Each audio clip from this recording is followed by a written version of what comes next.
हम एलओसी पार कर सकते थे और हम एलओसी पार कर सकते हैं और जरूरत पड़ी तो भविष्य में एलओसी हम पार करेंगे। इंडिया के राजनाथ सिंह साहब जो हैं उनका भी ये कहना है कि जब दिल करेगा भारत एलओसी क्रॉस कर जाएगा। आई डोंट अंडरस्टैंड ये क्यों करते हैं ऐसी चीजें भाई। राजनाथ साहब ने स्टेटमेंट दी है, बिल्कुल उन्होंने कहा है कि भी पाकिस्तान के अंदर घुस के ऑपरेशन करेंगे।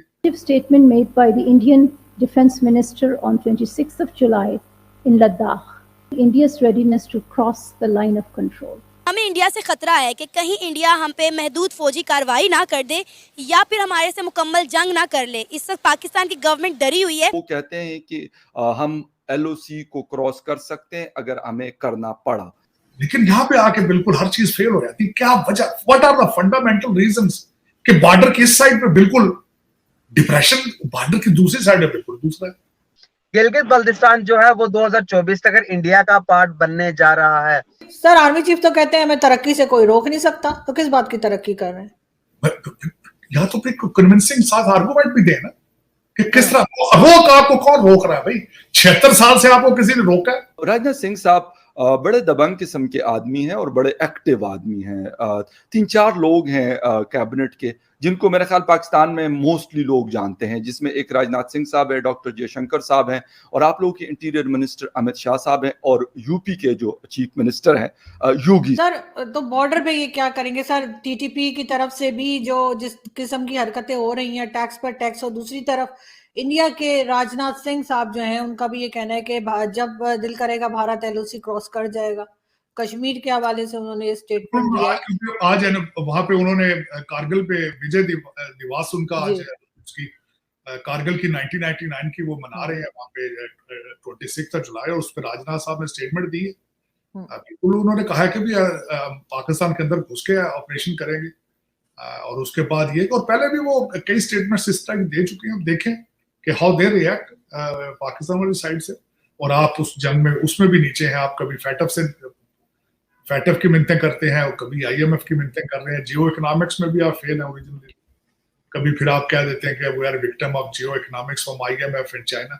और खुदा के लिए अपना भी कुछ सोचो यार, कोई तुमने खाना पकाया, कोई उगाओ चीज वहां पे, कोई बनाओ चीज वहां पे, सिवाय फ्रॉड के और कुछ भी नहीं बना रहे हो वहां पे। बेवकूफी बना रखा है आपने 25 करोड़ लोगों को, उनको इंसान बनाने की कोशिश करो यार। और इस तरह की कई चीजें मैं देखता हूं, लेकिन यहाँ पे आके बिल्कुल हर चीज फेल हो जाती है। क्या वजह, what are the fundamental reasons कि बॉर्डर की इस साइड पे बिल्कुल डिप्रेशन, बॉर्डर की दूसरी साइड है बिल्कुल दूसरा है। राजनाथ सिंह साहब बड़े दबंग किस्म के आदमी हैं और बड़े एक्टिव आदमी हैं। 3-4 लोग हैं कैबिनेट के जिनको मेरे ख्याल पाकिस्तान में मोस्टली लोग जानते हैं, जिसमें एक राजनाथ सिंह साहब है, डॉक्टर जयशंकर साहब हैं और आप लोगों के इंटीरियर मिनिस्टर अमित शाह साहब हैं और यूपी के जो चीफ मिनिस्टर हैं योगी साहब, ये और यकीनन नरेंद्र मोदी साहब प्राइम मिनिस्टर। ये 5 लोग ऐसे हैं कि मेरे ख्याल में मोस्टली लोग पाकिस्तान में इनको जानते हैं। हो सकते बाकी भी बहुत बड़ी कैबिनेट हो सकती है, बहुत और लोग भी होंगे जो काम करते होंगे, लेकिन उनकी इतनी शायद कोई जानते लोग नहीं है यहाँ पर। राजनाथ सिंह साहब के स्टेटमेंट को कि वो कहते हैं कि हम एलओसी को क्रॉस कर सकते हैं अगर हमें करना पड़ा, कैसा देख रहे हैं आप? ये बयान मैं आपसे ऑनेस्टली कहूं तो इसको आप जोक नहीं ले सकते।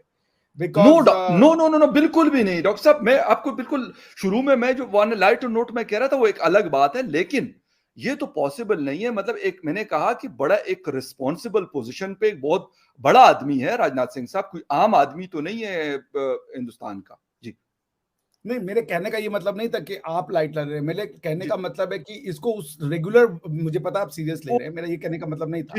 मतलब इसको लाइट लिया नहीं जा सकता बिल्कुल, क्योंकि एक तो ये प्राइम मिनिस्टर मोदी जो है ना, ये बड़ा कंट्रोल करके रखते हैं कि कौन बोलेगा, क्या बोलेगा और कब बोलेगा। तो ये बिना प्राइम मिनिस्टर की रजामंदी के इतना बड़ा स्टेटमेंट देना कि हम क्रॉस करेंगे और कर सकते हैं अपनी सुरक्षा के लिए, वो एक महत्वपूर्ण बयान है। लेकिन इसको अगर आप पूरा देखेंगे तो वो कंटेक्स्ट ये था कि 1999 में उन्होंने कहा कि हमने इसलिए नहीं क्रॉस किया क्योंकि हम न्यूक्लियर वेपन का भी चक्कर था और हम जो है वो सैंक्टिटी नहीं तोड़ना चाहते थे, इंटरनेशनल वॉर में नहीं कॉन्फ्लिक्ट को बढ़ाना चाहते थे। लेकिन वो बोले आज हम चाहेंगे तो हम इसको वो क्रॉस करेंगे। देखिए मोदी जी का, और जब तक मोदी जी की गवर्नमेंट रहेगी तो वो कश्मीर की पॉलिसी जो है वो थोड़ी सी अग्रेसिव रहेगी। चूंकि इन लोगों का मतलब बीजेपी का और राष्ट्रवाद का ये बीजेपी कश्मीर कोर हिस्सा है, तो इसलिए उसकी सेंसिटिविटीज भी हमेशा रही हैं। आपने देखिए आर्टिकल 370 को हटाया इन्होंने, और उसके बाद वहां पे कश्मीर को तोड़ देना, ये दो ऐसी चीजें थी कि जम्मू एंड कश्मीर का स्टेटहुड ले लेना, उसको तोड़ देना, उसके बाद आर्टिकल 370 को हटा देना। ये तीन चीजें ऐसी थी कि हम लोग सोचते थे दिस इज नामुमकिन, मींस हमारी लाइफ में पाएंगे, इम्पॉसिबल है ये, but they did it despite the fact कि इनको अपर हाउस में मेजॉरिटी नहीं थी, लेकिन ये बिल ही लेकर के अपर हाउस में आए जम्मू एंड कश्मीर को तोड़ने का। ये भी इनकी कॉन्फिडेंस का लेवल देखिए। तो और दूसरी चीज ये भी आप शायद जानते ही होंगे कि इंडिया की जो पार्लियामेंट है उसने एक रेजोल्यूशन पास किया है, और उस रेजोल्यूशन में ये कहा गया है कि चूंकि जेएनके का पूरा मिलान हमारे साथ हुआ था इंस्ट्रूमेंट ऑफ एक्सेशन के अंदर में, तो हम आज नहीं तो कल वो जो जेएनके है वो हमारे पास मिलाएंगे।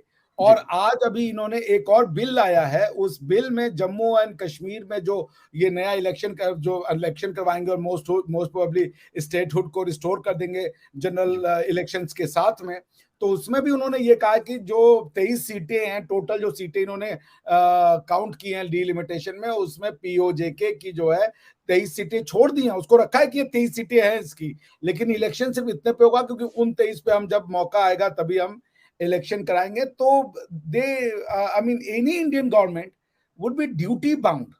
तो ये बड़ा लीगल कॉन्स्टिट्यूशनल इश्यूज है। तो अब ये, और आपके तरफ भी ऐसा ही कुछ होगा। अच्छा डॉक्टर साहब, एक चीज मैं ये समझना चाहूंगा कि यकीनन स्टेटमेंट पाकिस्तान भी रिएक्शन देता है, फॉरेन ऑफिस है पाकिस्तान की, आईएसपीआर है, या फिर डिफेंस मिनिस्टर ख्वाजा आसिफ साहब हैं, और कामों में खैर बड़े मसरूफ है आजकल, मुझे लगता है कि इसलिए फिर ये स्टेटमेंट अभी, क्योंकि अभी इसके हवाले से कुछ नहीं आया, रात तक या फिर कल सुबह तक आ जाएगा, नहीं आएगा लाजमी, ऐसा नहीं कि नहीं आएगा, लेकिन अभी फिलहाल वो क्योंकि यहाँ पे वो केयर टेकर गवर्नमेंट बनानी है, ये करना है, वो करना है, वो उन कामों में